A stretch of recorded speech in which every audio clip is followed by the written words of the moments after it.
창세기 20장 1절부터 보시겠습니다. 창세기 20장 1절. 아브라함이 거기서 남방으로 이사하여 가데스와 술 사이 크랄에 거주하며. 지금 우리 20장의 내용은 특별히 지금 그 양독가로 3번으로 해가지고 열국에 대한 언약이라고 하는 그 범주 안에 지금 구별이 됐습니다. 그래서 열국에 대한 언약과 그랄 왕으로부터 보호받는 장면과 도대체 뭔 상관이 있느냐, 이런 그 문제를 우리가 가질 수가 있겠죠. 그러나 지금 21장서부터 한쪽가로 2번으로 해가지고 이삭과의 순민과 유민 언약이라고 하는 걸로 장면이 바뀌게 되어집니다. 그래서 지금 그 열국에 대한 언약은 한쪽가로 1번 아브라함과의 열국 언약이거든요. 그러니까 아브라함과의 열국 언약. 그래서 처음에 이삭과 이스마엘을 통해 가지고 하나님께서 그럼 이삭으로 해가지고는 우리 이스라엘을 이스마엘로 해가지고는 지금 에돔을 준비해 가시는 과정이라고 그렇게 이야기를 했어요.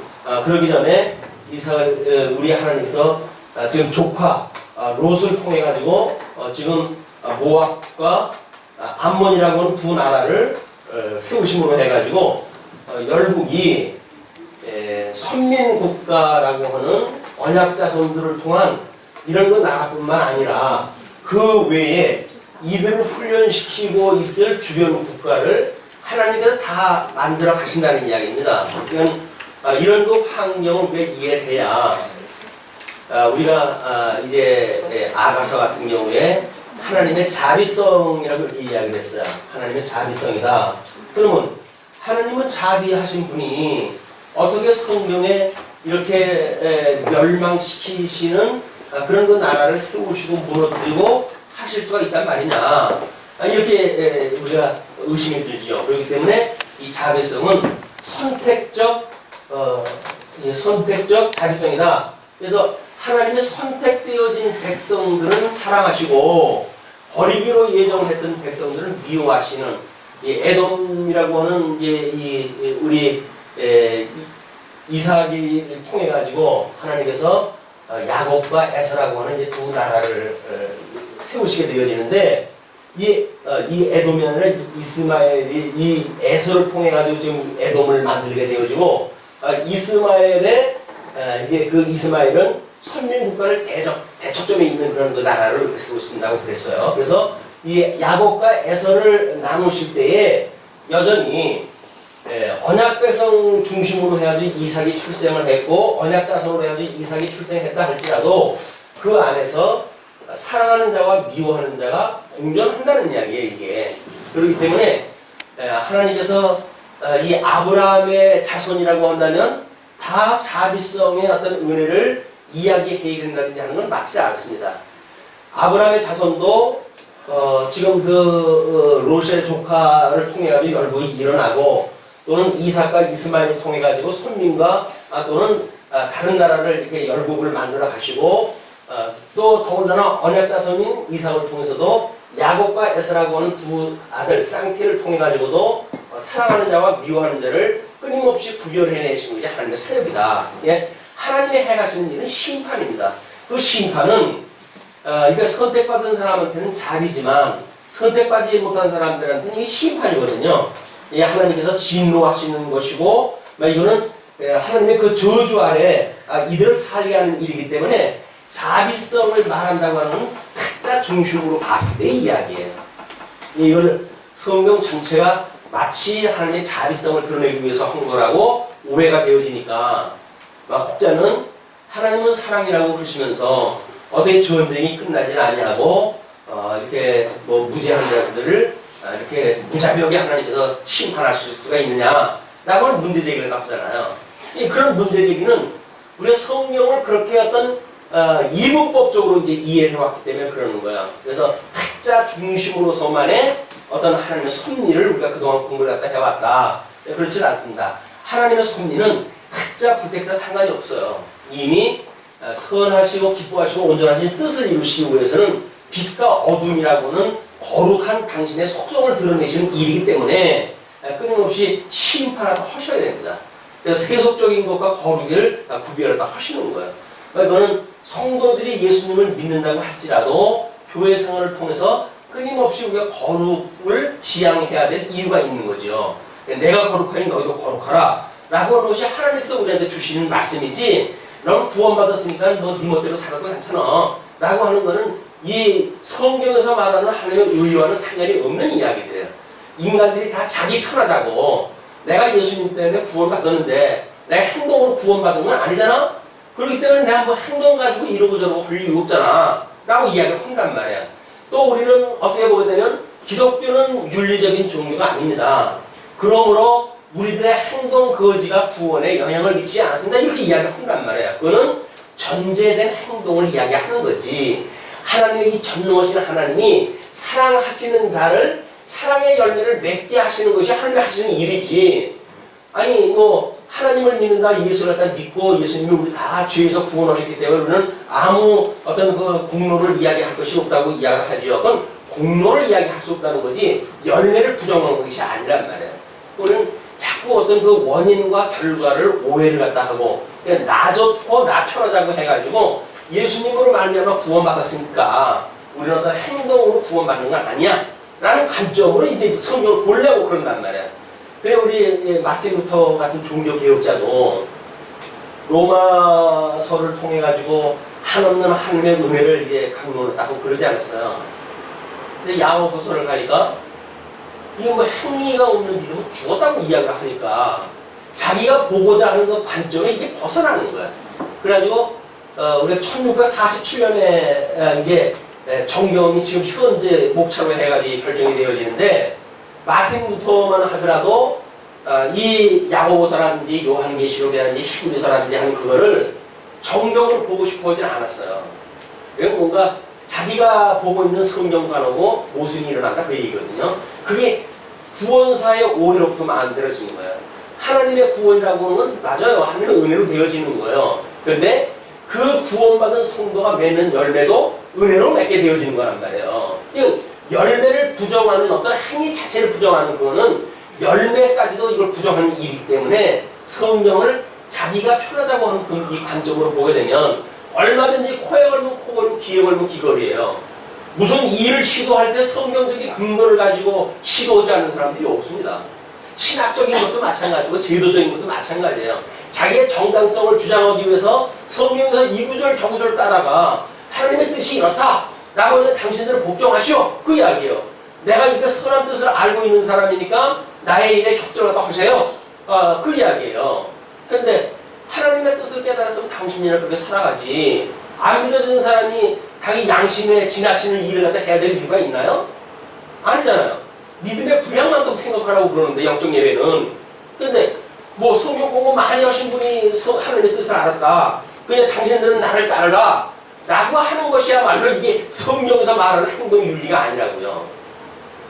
성경에서 말하는 행동은 철저히 열매예요. 그래서 그걸 의의 열매, 믿음의 열매, 사랑의 열매, 성령의 열매 이렇게 이름 붙이는 이유가 하나님께서 맺게 하시는 거라 그 이야기예요. 그걸 우리는 믿으니까 오래 참을 수가 있는 거지요.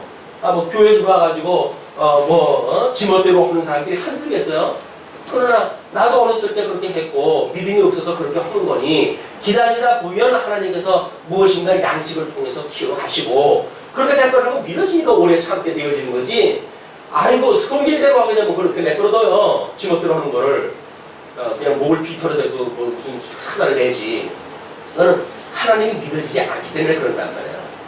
근데 하나님이 믿어진다고 해가지고 그럼 성경 구절 인용해가지고 끌고 가면 그건 믿어진 믿음의 행위인가요? 아니에요.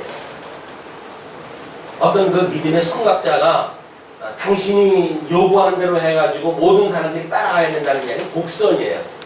믿음이라고 하는 만인에게 하나님께서 골고루 주신 거기 때문에 누구도 누구에게 예속될 수가 없는 거예요. 그러니까 목사가 성경 가르친다고 해도 목사가 모든 일을 주장을 해버리게 되면 그러면 하나님께서 같은 주께서 세우신 직임자들을 어떻게 하실 거예요? 집사직은 어떻게 하고 장로직은 어떻게 하고 목사들 다 장악을 하게 되면. 요즘 뭐 이 어떤 정치 세계 같지 않겠어요? 완전히 뭐 상권 분립이라고 하는 민주주의 기본이 깨지는 이런 그 일들이 벌어지지요. 그러면 근본 원리가 뭔지 모르게 되면 모순의 모순을 일으키고 끊임없이 왜곡되어지는 현상으로 일어난다. 그것이 현실 역사를 이해하는 데도 마찬가지죠. 아니 뭐 우리나라 잘 되는 거 좋지요. 그럼 잘 되는 것이 좋다고 해가지고 독재자가 만약에 등장할 때 해가지고 독재자 마음대로 해가지고 만약에 우리나라가 배부르게 잘 먹고 세계에서 제일 가는 부강한 나라가 된다. 그럼 그게 좋은 건가요? 아니잖아요.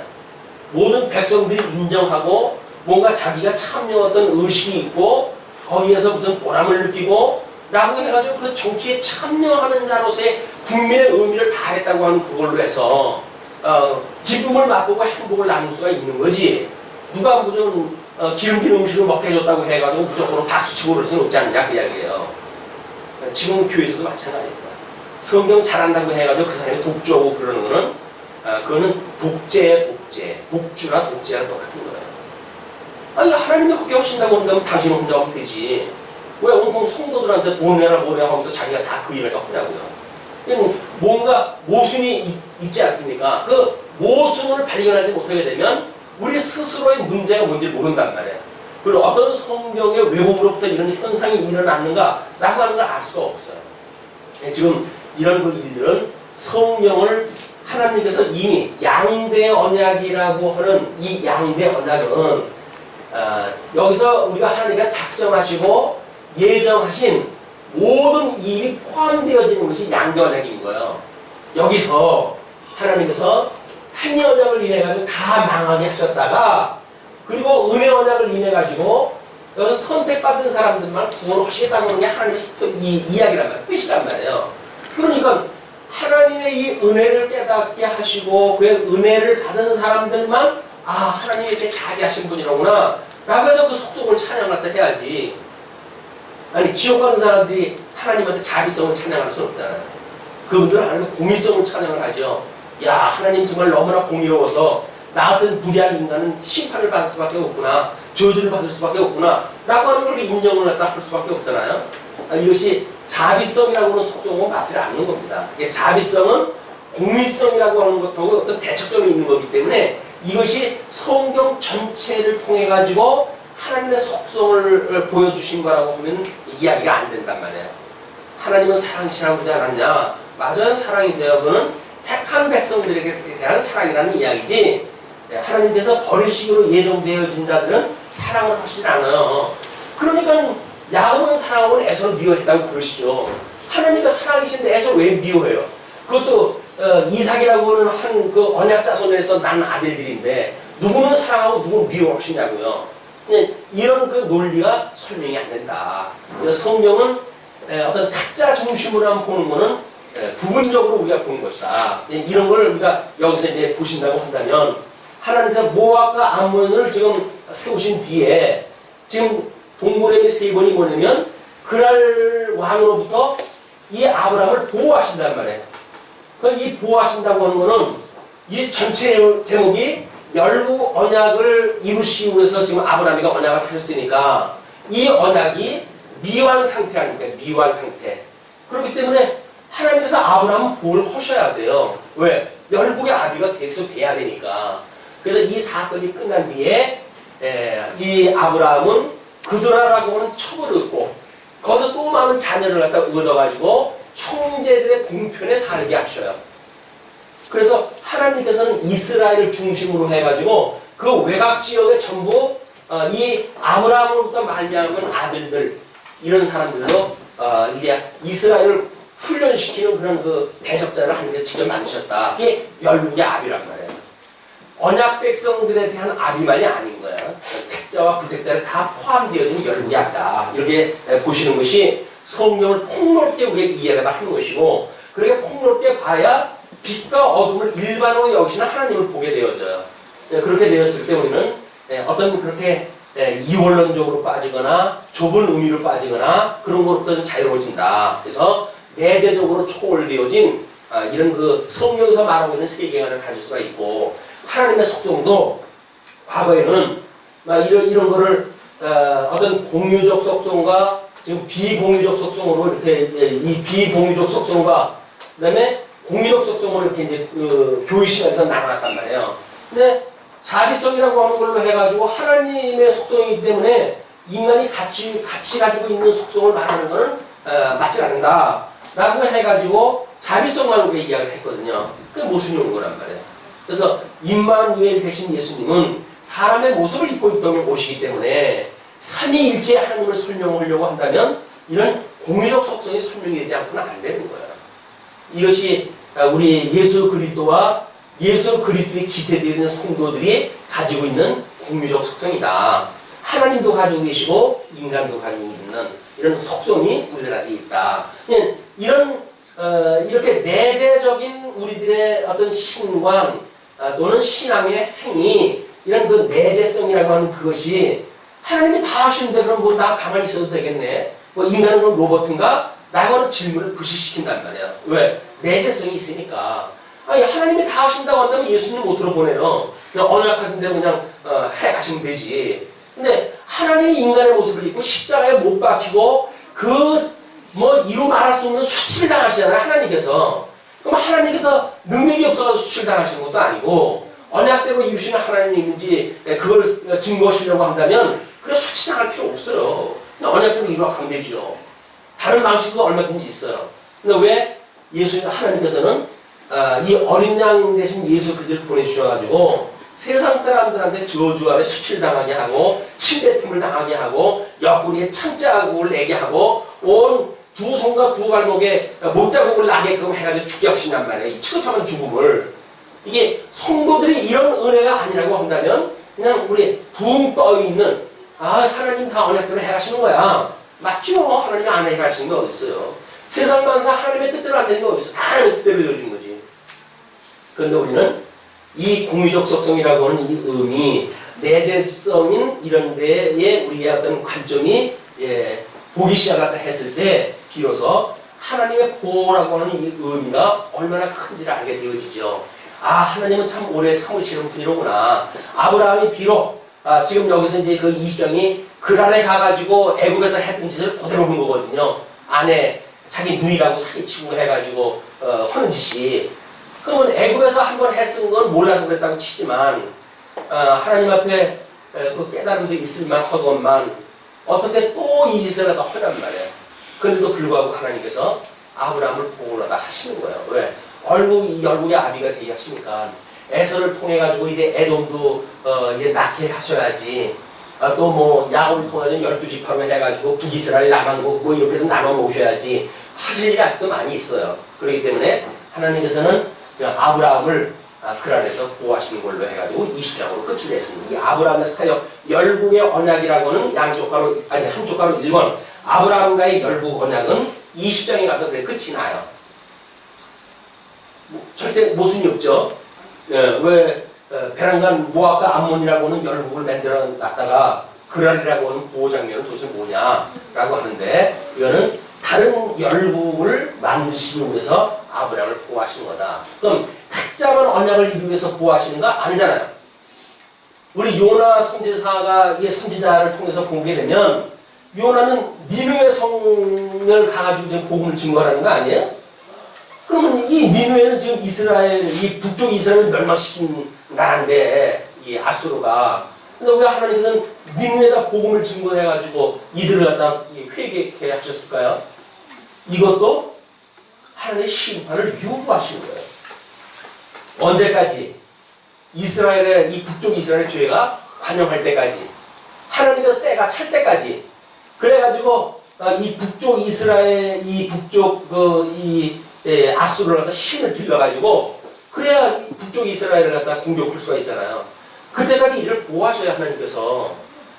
그걸 무슨 이방인 구원이니, 그 이방인 구원이라고 한다면 나중에 아수르 제국을 하는데 멸망시키시면 안 되죠. 이방 구원이신데 왜 결국은 아수르를 또 멸망을 시키셔요.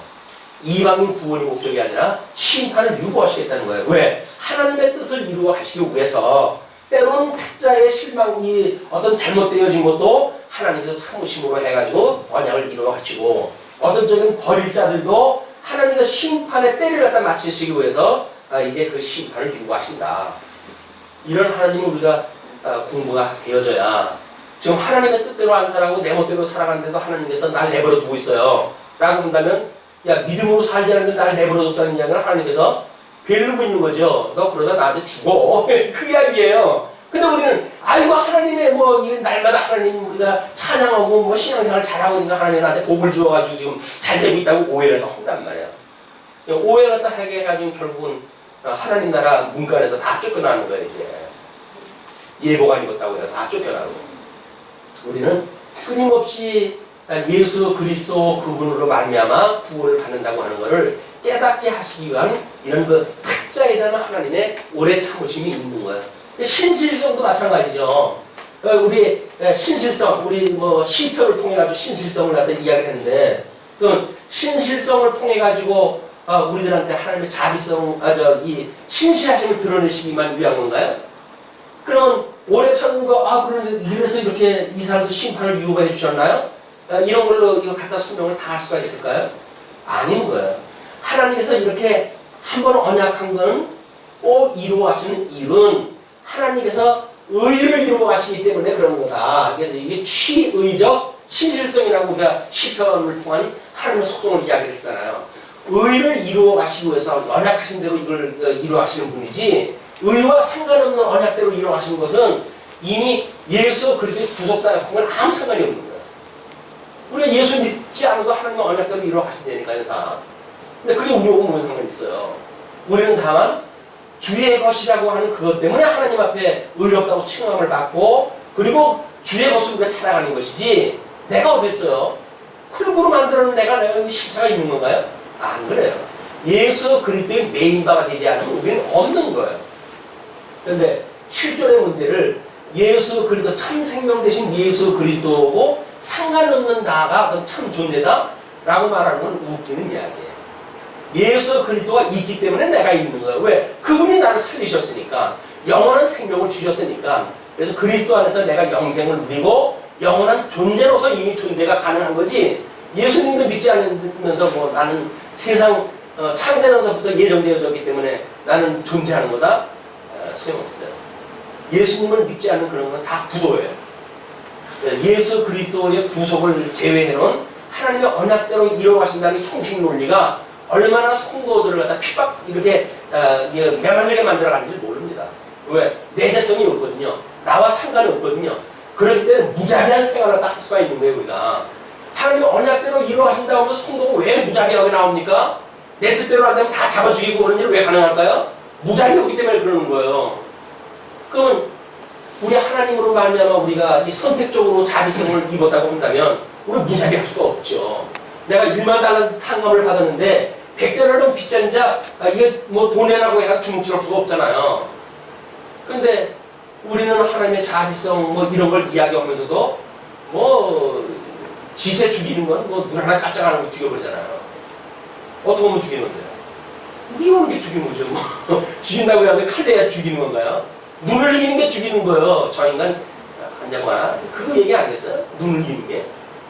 그냥 하나님 앞에 우리가 구원을 받고 살아간다고 하는 그런 그 이야기는 이 내재성이라고 하는 하나님의 공유적 속성을 깨닫고 예수 그리스도와 연합되어진 성도의 삶이 얼마나 중요한가라고 하는 것을 알 수가 있다. 그래서 우리가 이 20장에서 이 언약되어지고 있는 이 그란에서의 아브라함의 보호 이것이 돋보이게 되잖아요. 이렇게 그 의미가 있구나 정말 나의 삶하고 상관이 있는 거네. 예수님을 하나님께서 오래 참되시다 십자가에 못 박아 죽게 하셨는데 만약에 우리가 예수님으로 말미암아 구원을 받았다고 하면서도 애굽에서 이 짓을 갖다 했음에도 불구하고 또 이 짓을 갖다 하는데 그럼 난 소망이 없네 이제. 성결교회의 그 교리는 뭡니까? 우리가 하나님 앞에 의롭다고 칭함을 받고 그 다음에 죄를 지면 안 된다는 거예요. 성결하게 살아야 된다는 거예요. 그러면 아브라함은 어떻게 해요 이게?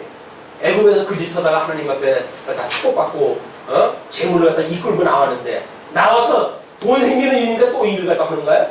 아니잖아요. 그럼에도 불구하고 하나님의 은혜로 우리를 인치고 또 오래 견디시고 참으시고 그리고 끝내 궁극적 구원에 이르게 하신다고 하는 믿음을 갖게 하신단 말이에요 이게. 아유. 뭐 하나님께서 다 이제 용서해줬으니까 좋네.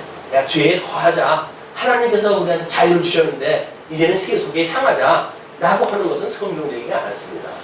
끊임없이 아이고 하나님 제가 잘못 왔어요. 돌이키는 일이 성도가 살아가는 삶이지. 세속에 어떤 그런 그 뭐 가치를 갖다가 부여하면서 나는 주님의 종이에요. 주님의 뭐 이 자녀예요. 라고 하는 것이 얼마나 이 겉만 번드러운 이야기 아닙니까?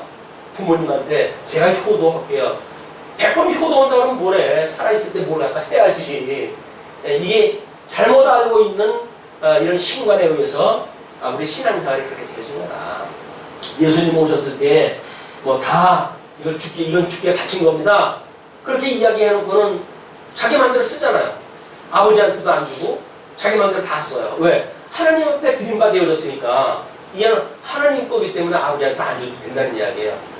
이런 어떤 경제 원칙의 원리, 기능 원칙의 원리로 작동되어지는데 무슨 복음이 있겠습니까? 거기는 복음이 없는데요. 경제 원리가 작동된다? 그건 복음이 안 돌아가는데요. 사회적인 어떤 원리가 작동된다? 마찬가지예요. 정치적인 원리에 의해 가지고 적당한 흥정이 가능하다? 이건 복음의 원리가 아니에요. 철저하게 우리 고린도 후서에서 공부했던 것처럼 우리는 이 사회성의 그런 그 원리가 아니라 여기서 죽어야 여기서 산다는 거 아닙니까? 여기서 버려야 여기서 부여하면 우리가 얻는다는 거 아니겠어요? 여기서 섬겨야 여기서 신령한 통치가 가능하다는 이야기 아닙니까? 이런 세상의 원리와 하나님 나라의 이런 거룩한 우리의 원리가 다르다고 하는 그거를 끊임없이 발견하지 않으면 예수님으로 말미암아서 나는 구원받았어요 라고 해가지고 얼마나 시덥잖은 신앙생활을 하겠습니까? 이쪽으로 살면서 죄를 느끼지 못한다니까요. 하나님 아무리 말씀을 들어도 책망을 못 느껴요. 그리고 우리 한때는 그랬죠. 일주일 내내 죄에 쩔어가지고 살던 성도들한테 왜 강대상에서 자꾸 죄 문제를 언급하느냐. 그럼 교회에서 죄 문제 언급하지 않으면 어디서 죄 문제를 언급을 해요. 당신들 다 죽어야 마땅한 죄인들입니다 라고 이야기가 되어져야 그래 예수 그리스도를 붙을 거 아닙니까? 근데 마치 뭐 인신이나 쓰는 것처럼 해가지고 죄 문제 덮어버리고 숨겨버리고 그리고 하나님께서 언약대로 다 이루어가는 거야. 염려하지 마, 걱정하지 마라. 지옥 가면 책임질 거예요? 아니잖아요. 이런 거에 우리가 정신을 차리고 이 하나님께서 하시는 이 말씀의 논지가 뭔지를 깨달아야 된다. 근데 어떤 논리든지 가르치는 논리에 빠지게 되면 헤어날 수가 없어요. 왜? 그 사람은 어떤 연역적인 사고를 가지고 뭔가 강론을 할 거 아닙니까? 그냥 그 사람이 말하는 거에 모순을 발견하기가 어려워요. 한 발짝 물러나도 객관적으로 보기 전에는 빠져 있어가지고 심취해 있어가지고 만사 다 오라 얘기가.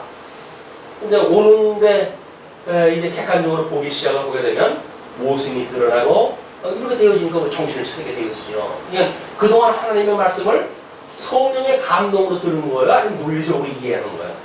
논리에 빠져가지고 논리적 이해에 멈춘 거예요. 거기는 생명이 없었고 말씀이 없었던 거예요. 하나님의 말씀은 논리로 설명되지 않습니다.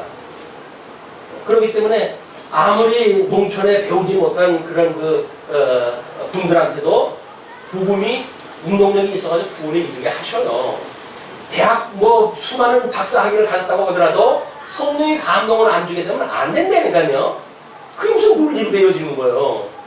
다만 비진리가 하도 성경을 지금 왜곡시키고 무너뜨리고 문서설이라든지 이런 걸 통해 가지고 성경을 집중적으로 공격을 하다 해오니까 너희들이 말하는 것처럼 성경이 이렇게 물렁거리는 게 아니야 라고 하는 걸 우리가 변증하다 하는 거지 논리가 구원에 이르게 하는 길이 아닙니다. 네, 그런 그 오해가 없었으면 좋겠어요. 이건 말씀이 운동력이 있어가지고 우리를 그렇게 해가신 거다. 다만 이런 진리성의 확보, 신구약 성경의 통일성, 통전적인 이해, 어떤 구조적이고 뭐 이런 거 분석적인 우리들의 이해를 통해 가지고 잘못 말하는 자들에 대하여 그건 아니잖아 라고 할 수 있는 걸 우리가 이용을 하다 하는 거지. 그리고 논리적으로 알고 있기 때문에 구원받는 게 아니란 말이에요. 이런 하나님의 은혜를 그래서 끊임없이 구해야 된다. 그러니까 이것도 은혜, 이것도 은혜예요. 은혜를 구해 가능하고 또 은혜를 구해 가능하니까. 자, 그런 맥락으로 해가지고 지금 이제 아브라함이 그랄로 이주하는 사건의 소개가 되어지고 2절로 7절 사라를 누이라고 속이는 사건의 소개가 되죠. 그 안에 사라를 자기 누이라 하였으므로 그랄 왕 아비멜렉이 보내어 사라를 취하였더니 누이라고 그랬으니까 우리 동서매부 시간 되자 뭐 이렇게 이야기를 한 거예요. 아비멜렉은 아무 죄가 없어요. 그 밤에 하나님이 아비멜렉에게 현몽하시고 그에게 이르시되 내가 취한 이 여인을 인하여 내가 죽으리니 그가 남의 아내임이니라. 남의 아내래요. 이런 기가 막힌 일이었어요. 나그네가 자기 누이 데리고 왔다고 하는데 이때가 지금 몇 살이에요? 이스마엘 낳고 뭐 이렇게 한 걸로 보면 나이가 지금 100살이 가까워지는 때 아닙니까? 그런데 사라가 또 이거 얼마나 뭐 이삭을 낳게 한다고 했을 적에는 내가 경수도 다 끝나고 늙었는데 무슨 이 나이에 아이입니까? 라고 해가지고 하나님의 천사를 다 비웃을 정도의 일이었었는데 이 간이 배밭으로 나와가지고 이 그랄 왕한테 가서 내 누이다 라고 해가지고 사돈지간을 맺자고 지금 수작 부린 거 아닙니까? 이 아브라함이. 하나님의 입장에서 보게 되면 말할 수 없는 지금 악행을 한 거예요. 아브라함이. 뭐 믿음의 어떤 그 조상이라고요? 안 그래요. 인간이 그 가지고 있는 본연이 자기 생명을 위해서는 자기 아내까지도 담보하다 할 수 있는 게 인간이라니까요. 끔찍이 아내를 사랑한다고요? 다 소용없는 일이에요. 다 자기 살자고 하는 이야기지 무슨 사랑이에요. 사랑은. 이런 걸 오해하게 되면 뭐 이러고 저러고 해가지고 이제 이 세속적 어떤 남녀 간의 사랑의 관계를 가지고 이 신앙적인 사랑을 갖다 종주목을 되어지니까 신앙생활도 힘들어지고 집에 가서도 힘들고 남자들이 죽을 맛이 나는 거예요. 남자들 염려하지 마십시오. 그런 걸로 해가지고 기죽을 일이 아니에요. 언제 또 우리 여자들한테 깨어 있어야 된다고 그러더니 아비멜렉이 그 여인을 가까이 아니한 고로 그가 대답하되 주여 주께서 의로운 백성도 멸하십니까? 물어보는 거야. 너한테 너 지금 남의 아내를 갖다 가지고 무슨 짓 하는 거야? 그래가지고는 이제 뭐 멀리 해놓고 하나님 앞에 내가 그 때문에 죽는다고 했으니까 하나님을 따져야 되지 않겠어요? 아니 내가 남의 여자를 갖다 취약을 갖다 했습니까? 뭐 갖기를 했습니까? 나를 왜 죽입니까? 의로운 자도 하나님을 죽이십니까? 라고 하나님은 따졌어요. 그러니까 그가 나더러 이는 내 누이라고 하지 아니하였나이까? 그 여인도 그는 내 오랍이라 하였사오니 나는 온전한 마음과 깨끗한 손으로 이렇게 하였나이다. 그냥 그랄왕 아비멜렉이라고 하는 인물도 자기가 원래 죄인인 걸 모르는 거예요 지금. 그러니까 아브라함한테 이제 형식적인 논리로 봐가지고는 내가 뭐 그렇게 죄를 갖춘 게 뭐가 있느냐? 얘가 뭐 자기 누이라고 그랬고 그 여자도 자기 뭐 오라버니라고 그랬고 그랬으니까 내가 취했는데 내가 뭐 잘못한 것이 뭐 있냐라고 하는 어떤 사회적 상황을 가지고 하나님 앞에 비우려고 한 거예요. 그냥 절대적인 죄인인 걸 모르게 하나님께서 그냥 두시고 아브라함을 보호하다 하시는 역사를 해가신다. 택한 백성처럼 너 애굽에 내라 보낸 것이 너희 조상 아담 때부터 이 사망 권세의 이 종으로 했다고 하는 걸 보여주기 위한 거 아니었냐? 라고 만약에 아비멜렉한테 이야기를 했다고 한다면 이 절대 언약이라고 하는 그런 관점에서 봤을 때 저 아브라함하고 지금 이거 따지는 데가 아니잖아요. 그럼 자기 구원 문제에 매달려가지고 그냥 하나님께서 그냥 사회적이고 일반적이고 상대적인 윤리관을 가지고 변명을 하게 하신단 말이에요. 하나님이 옳기 때문에 용서해 주는 거 아니에요. 지금 아브라함을 보호해 주기 위해서 상대적인 어떤 윤리를 하나님께서 그냥 보시고 인도하다 하는 것 뿐입니다. 이런 걸 모르게 되면 그러면 이렇게 하는 것도 의미네 라고 생각이 들죠. 근데 이 상대적인 선악의 개념은 절대 악 속에서 만들어진 겁니다. 그냥 이 어떤 상대적인 선악을 가지고 구원에 대한 이야기 할 수는 없는 게 절대 악이니까. 그래서 지금 하나님께서 구원받았던 이 하나님의 사람인 아브라함에게 양대 언약을 통해 가지고 열국의 아비를 만드시기 위한 보호 차원에서 상대적인 선악을 가지고 살아가는 이 사람들의 주장을 그대로 받아들이시고 그대로 용서하신다. 하나님의 꿈에 또 그에게 이르시되 내가 온전한 마음으로 이렇게 한 줄을 나도 알았으므로 하나님께서 내가 다 안다. 그러므로 너를 막아 내게 범죄하지 않게 하였나니. 그러면 우리가 늘 이야기하는 대로 범죄라고 하는 건 하나님 싫어하시는 것이 구체화되는 것이 범죄란 말이에요. 그럼 지금 하나님께서 싫어하신다고 하는 것은 이 절대 악 속에서 만약에 본다고 한다면 이건 다 여기서는 의의 행위가 나올 수가 없죠. 그러나 그 상대적으로 주어진 그 윤리를 가지고 그걸 하나님께서는 하나님의 절대 선악에 대한 개념을 깨닫게 하신 일반 계시적인 역사니까 그 일반 계시적인 그런 걸 통해 가지고 내가 너를 그렇게 그 깨끗한 손으로 한 걸 내가 알았다. 그렇기 때문에 너로 하여금 범죄하지 않게 하였고 여인에게 가까이 못하게 하니 바로 이 까닭이다. 그 이야기예요. 이거는 절대 어떤 선악의 개념으로 보시면 안 됩니다. 절대 악 가운데 상대적인 선악의 개념을 가지고 하나님 그렇게 이야기를 하시는 거예요. 이제 그 사람의 아내를 돌려보내라. 그는 선지자라. 그가 너를 위하여 기도하리니 내가 살려니와 내가 돌려보내지 않으면 너와 내게 속한 자가 다 정령 죽을 줄을 알지니라. 그러니까 하나님께서 겁을 막 줘요. 이제 돌려보내지 않으면 너 죽어. 돌려줘. 그 이야기예요. 이 상대적인 안은 그러면 여기서 돌려줬다고 해가지고 이 사람은 살았을 거 아니에요. 그럼 이 사람들이 그날 사람들이 살았다고 해가지고 영원한 구원에 이르는 사람들입니까? 아니에요. 다만 아브라함을 보호하시기 위해서 잠시 유보를 하는 것 뿐이에요. 나중에 선민 국가를 에워싼 모든 열국들을 하나님 다 씻어가지고 버리실 거예요. 그러나 적당한 때 적당하게 쓰시기 위해서 적당한 때를 지금 기다리시고 계신 것 뿐이다. 자, 그렇게 하면서 이제 8절서부터 10절까지 보게 되면 아비멜렉이 아브라함을 책망을 합니다. 아비멜렉이 그 아침에 일찍이 일어나 모든 신복을 불러 그 일을 다 말하여 들리매 그 사람들이 심히 두려워하였더라. 하나님께서 하나님의 선지자라고 이야기를 하고 선지자의 아내를 좀 취해가지고 다 죽인다고 이렇게 이야기를 했다라고 이야기 들었으니 뭐 이건 보통 간이 지금 녹는 게 아니겠죠. 그러니까 아비멜렉이 아브라함을 불러서 그에게 이르되 내가 어찌하여 우리에게 이리 하느냐. 내가 무슨 죄를 내게 범하였건데 내가 나와 내 나라로 큰 죄에 빠질 뻔하게 하였느냐.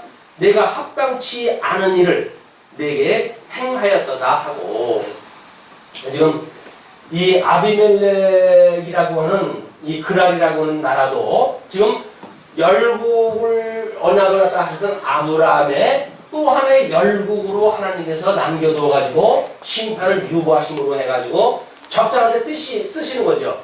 그걸 위해 가지고 이 아브라함을 책망을 했다 하고 그걸 축복을 했다 하고 그래가지고 그를 이제 놓아주는 걸로 해서 일단은 심판이 유보가 되어져요. 니느웨 사람들처럼 그들이 돌아왔기 때문에 하나님의 근본적인 심판을 먹는 것이 아니다.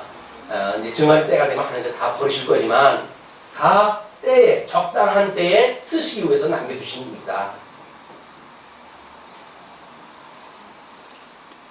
우리가 너무 놀랍지 않습니까? 악한 자도 적당한 때 다 버리려고 적당한 때 쓰시기 위해서 남겨뒀는데 우리는 하나님 앞에 실속의 세계로 살아간데도 불구하고 여전히 우리에게 예수 그리스도를 만나게 하실 때까지 우리 참고 기다리고 그러잖아요. 어느 날 말씀 들어가서 정신 차려라. 내가 너에게 이렇게 말씀하다 하는 거는 내가 하나님의 사람인 걸 기억나게 하기 위함이야 라고 하는 걸 통해서 우리한테 오래 참으시는 거예요. 또 이것도 우리 구원을 받았다는 둥, 섰다는 둥, 이뤘다는 둥 이렇게 하니까 시원 소리가 하니까 하나님께서 너는 원래 내 자식이 아니었냐 이렇게 이야기하는 거예요. 하나님의 우리의 사람이라고 한다면 철저하게 자기 부정이 이게 이루어져야 돼요. 내가 한 건 아무것도 없어요.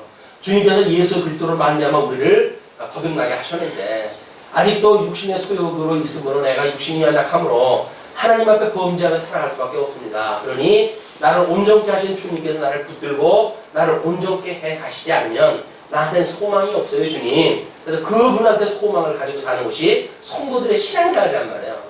소망은 이 땅에다가 잘 먹고 잘 사는 것에 돈 놓고 그래놓고 나는 예수님으로 만나고 구원받았으니까 이제는 여기에 소망을 이루어가면 된다고 해가지고 온통 세상에다가 소망을 두고 살아가요? 그 말이 안 되잖아요.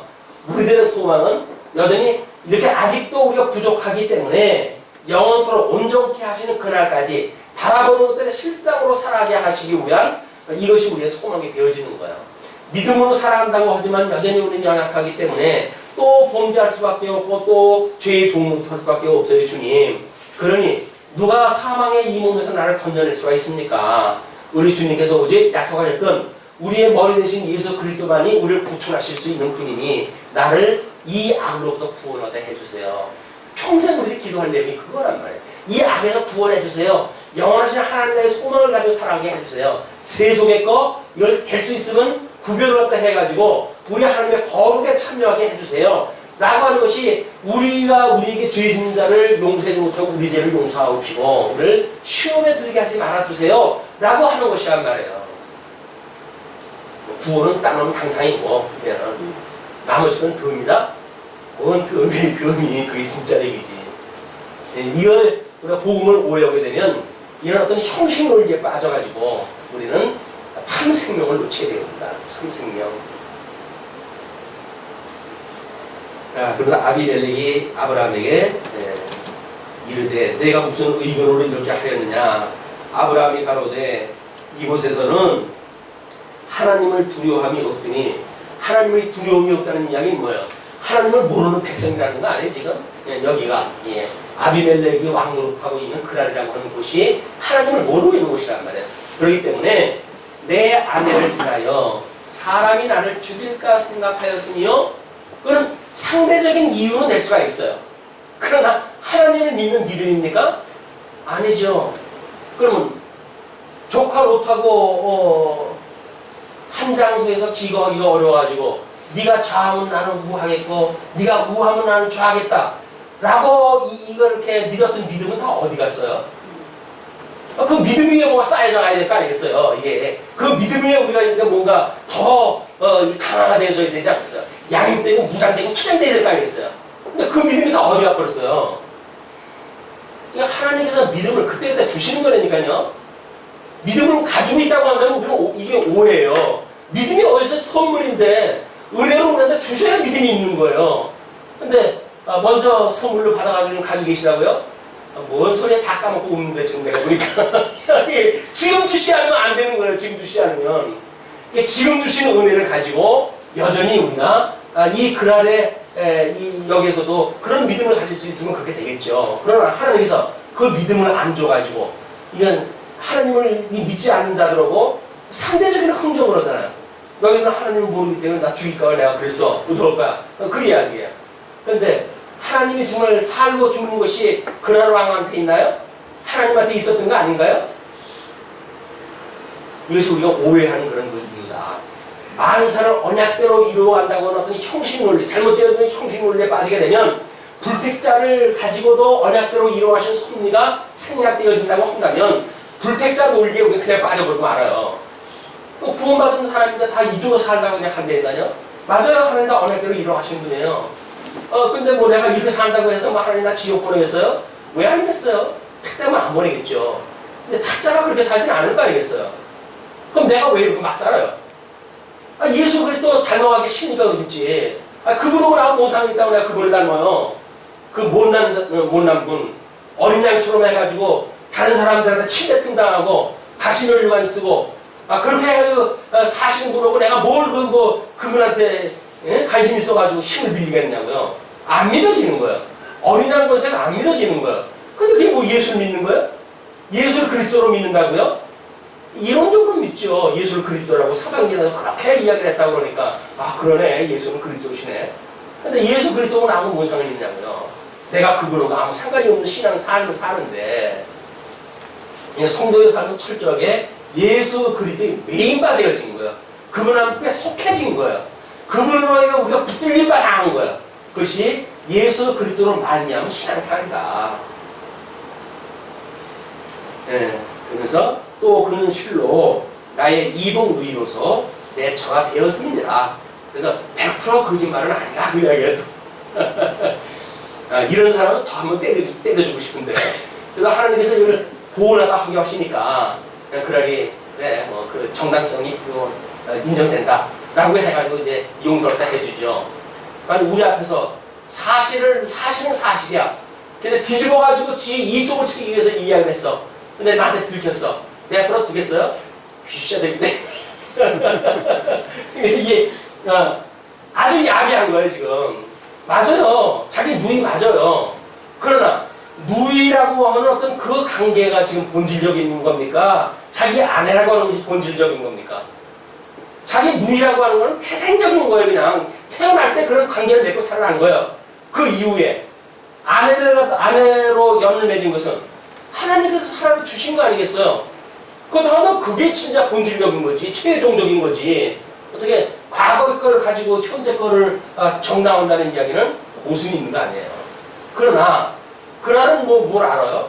그러나 자기가 용서를 다 해줘야 되는데 그냥 용서해 주는 것도 사실 뉘어리 쓰는 일이 아니잖아요. 그런데 충분히 자기 아내가 아니라고 하는 얘기가 아니라 누이라고 하는 말이 거짓말은 아니다. 이렇게 이야기를 한 거예요. 그래서 거짓말이 아닌 것 같은 거짓말을 한 거예요, 지금. 요즘 회자되는 그 이야기입니다. 도대체 감을 잡을 수가 없어요, 이 세상이. 정신 차리지 않으면 언제 잡혀먹을지 모릅니다. 하도 비진리 같지 않은 비진리로 비진리 같지 않은 짓을 하다 하니까 하나님의 말씀을 붙들고 있지 않으면, 우리가 깨어있지 않으면 언제 우리가 물려갈지 모릅니다. 자, 그래요.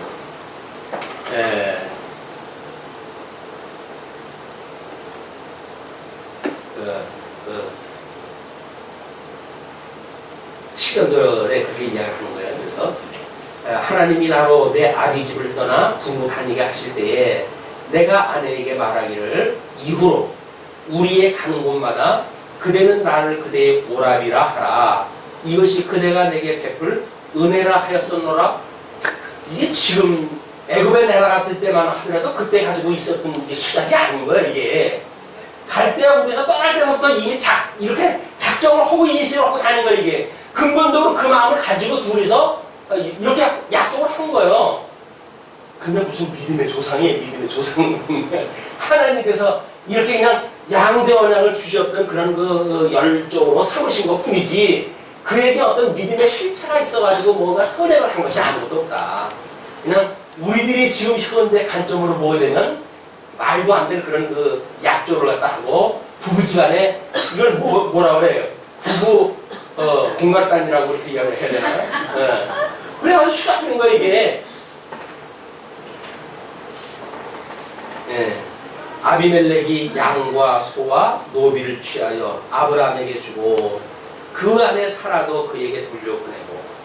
지금 아브라함에게 변명을 들은 거는 명분이고 사실상은 하나님이 보내지 않으면 다 죽인다고 그랬으니까 보내는 줘야 되겠고 일국의 왕으로서 뭔가 명분은 있어야 되겠고 책망을 갖다 했는데 그래도 열조 백관들이 다 지금 주변에 있는 거 아니에요.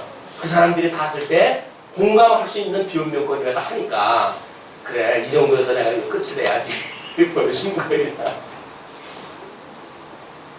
그 안에 살아도 그에게 돌려보내고 아브라함에게 이르되 내 땅이 내 앞에 있으니 너 보기에 좋은 대로 거하라 하고. 하나님께 보호하시는 방법이에요. 야 이제 너 이렇게 더 재물도 나한테 줬으니까 네 눈에 보기 좋은데 거기 터져봐가지고 그냥 살아라. 그게 이야기를 했어요. 그러니까 사라에게 이르되 내가 은 1000개를 내 오라비에게 주어서 그것으로 너와 함께한 여러 사람 앞에서 내 수치를 풀게 하였노니. 사라는 남편이 이 변명에 아브라함의 변명에 의할 것 같으면 자기가 아내라고 해가지고 지금 왕에게 들여보낸 거 아니에요? 그러니까 아비멜렉은 아무 죄도 없어요. 아브라함의 그 논리에 따르면. 그러나 아비멜렉이 그 여자한테 이제 그 죄를 속하게 하기 위해서 남편 아브라함한테 은 1000개를 갖다 줍니다. 내 수치를 당한 거 미안하다. 그 이야기예요. 이게 대속이에요. 아니 뭐 비말로 해가지고 용서를 갖다 받았다는 거 이렇게 생뚱맞은 소리를 갖다 하게 되면 뭐예요 이게? 밀양이에요 밀양. 예? 기껏 사람 죽여놓고 유괴해가지고 죽여놓고 감옥소 가가지고 뭐 전도를 갖다 들어가지고 구원 받았는지 모르겠어요. 근데 그 여자한테 뭐라 그래? 애경한테 내가 당신을 용서하기 위해서 왔습니다. 그랬더니 염려하지 마십시오. 하나님 앞에 다 용서받았습니다.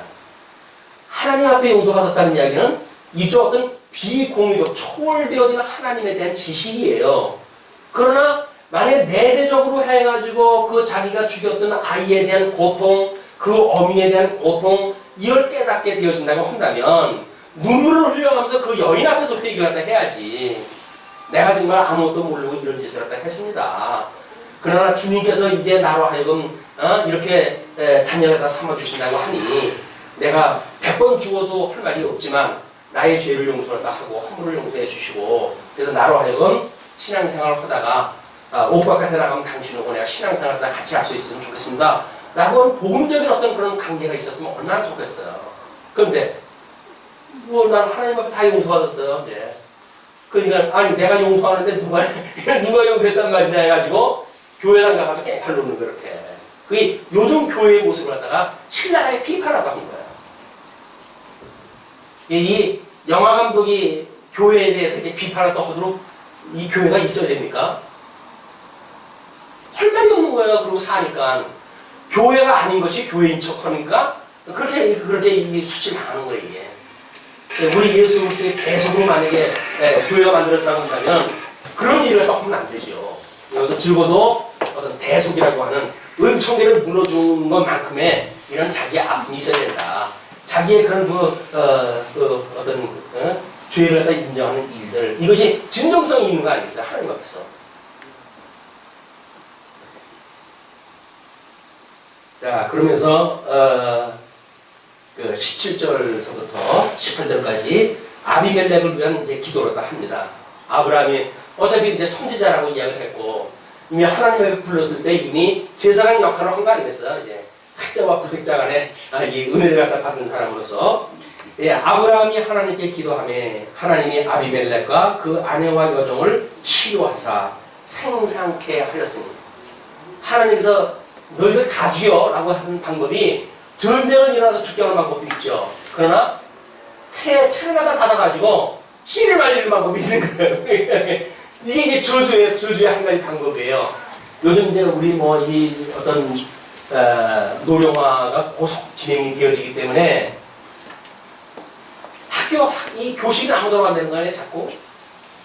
그럼 어떻게 해요, 이제 이게?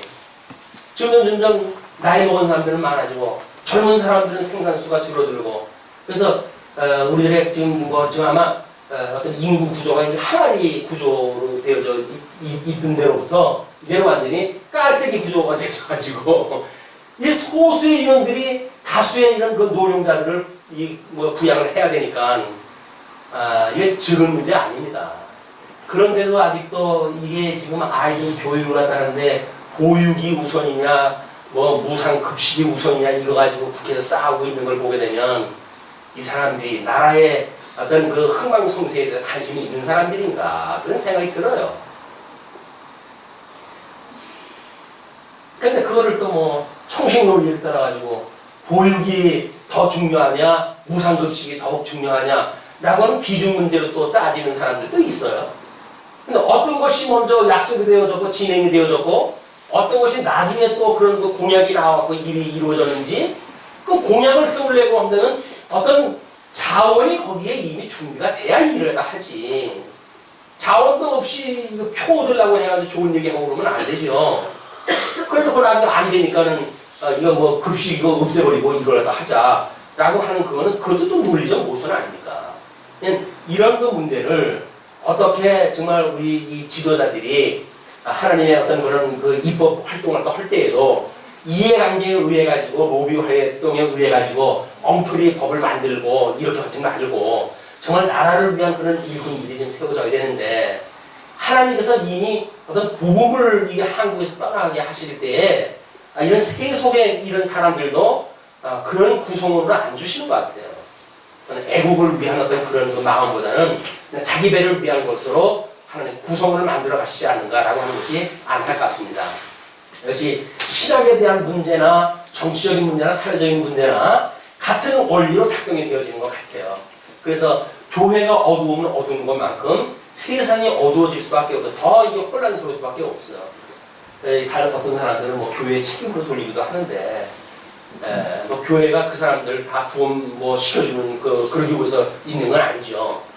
제 역할을 다 못하는 사람들한테 그 일을 맡길 수도 없는 일이고 하나님께서 어떤 그 목적을 가지고 일을 다 하는지 각자가 정말 이걸 우리가 정신 차리고 이 현상을 파악을 해야 되는데 당장 눈앞에 이익에 급급해가지고 이걸 살아간다고 한다면 정말 소망이 없다 이런 생각이 듭니다. 근데 어떻게 있어요? 인생이 70이고 강건하면 80인데 자기 때에 뭔가 이 유익이 있어야 되지 않겠어요? 100년 되게? 뭔 관심이 있어요 100년 되게는. 자기 살 때 어떻게 사느냐가 관건이지. 네. 18절 여호와께서 이왕에 아브라함의 아내 사라의 영고로 아비멜렉의 진 모든 태를 다치셨습니다. 하나님께서 막아놨다가 이렇게 자기의 잘못을 요구하고 인정하고 그리고 아브라함에게 이제 용서를 해줬을 때에 하나님께서 닫혔던 태를 열어주고 해가지고 이 저주를 유보하시기 위해서 태를 열어주셨다. 언제까지? 이제 이 나라가 망해야 돼요. 그랄이라고 하는 나라가 선민국가를 어떤 그 공격하는 몽둥이만 쓰시다가 은행은 다 버리고 해서 지금 만들어가는 열국들이니까 그 열국의 사명을 다할 때까지 하나님이 유보를 하신다. 그래서 택자가 잘 되는 거 가지고 불택자가 잘 되는 거 가지고 부러울 이유 없어요. 하나님 망하게 하신다고 지금 놓고 놔둔 건데 그걸 뭘 부러우세요. 언제는 다 이 망해가지고 다 불구덩이에서 집어들 건데 오히려 고난 중에 우리가 산다고 하더라도 주 안에 있는 그 일로 인해 가지고 하나님이 우리와 함께 하시는 일로 인해 가지고 우리가 기뻐해야지. 그래 하나님은 심판하실 자들이 잘 먹고 잘 산다고 해가지고 그걸 부러워해가지고 되겠습니까? 안 되는 거야. 우리가 하나님을 믿는다고 한다면.